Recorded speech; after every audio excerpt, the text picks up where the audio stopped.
Exponential graphs. Consider the graph of y equals 2 to the x, which is shown here.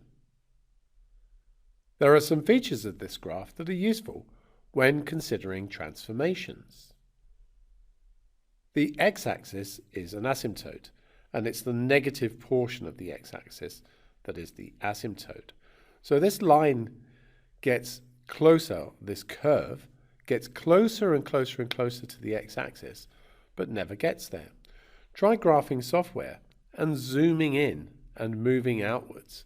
You'll find that it gets very, very close, but never gets there.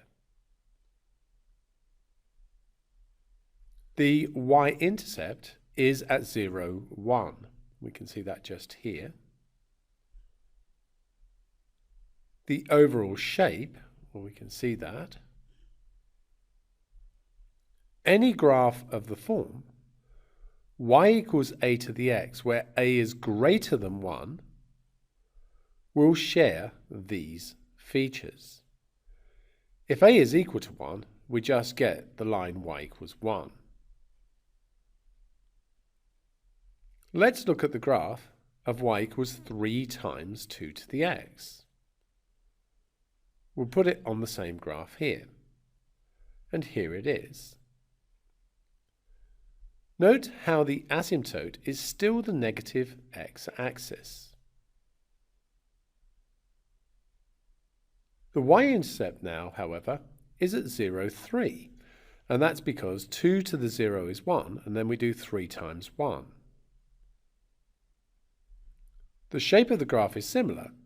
The graph is steeper, but otherwise the same.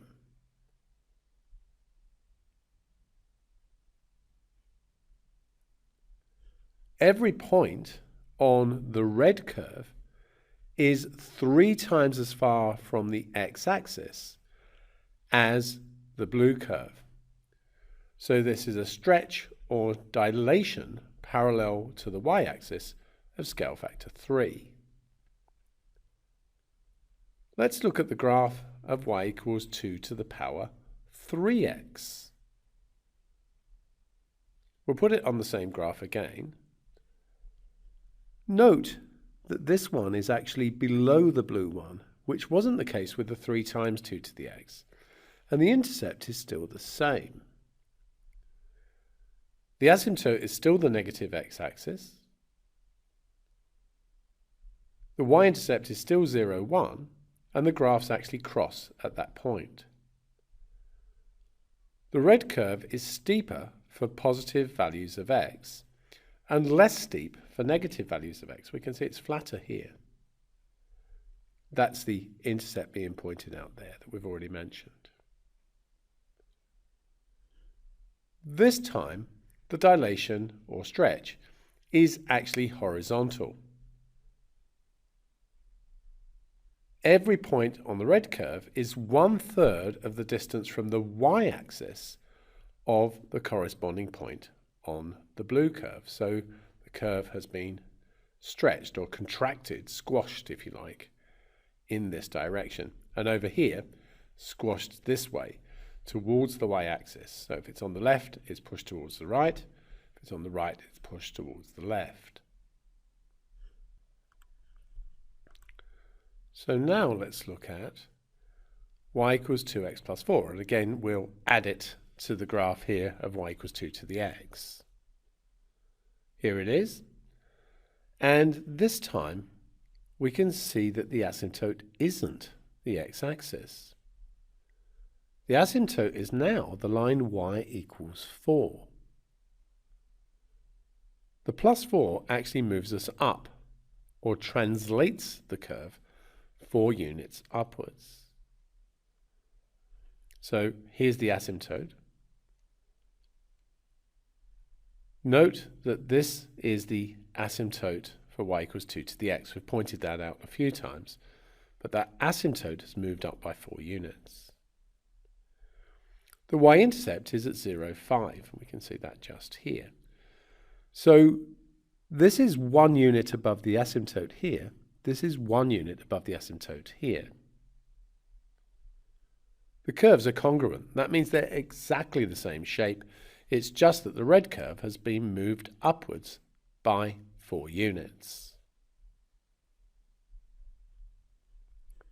And we can see that just here.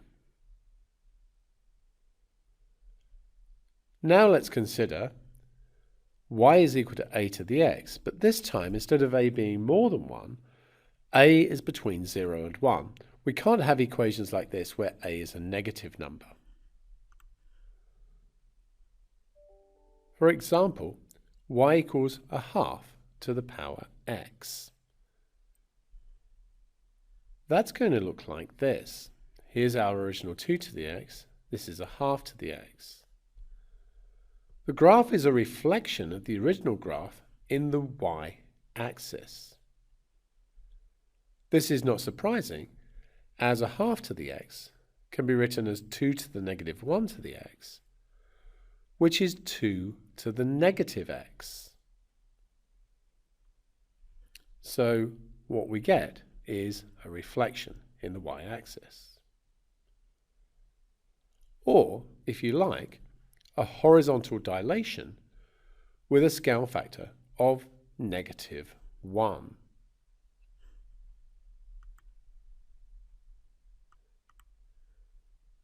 Note that we still have the same y-intercept, and we'd expect that since it's just a reflection.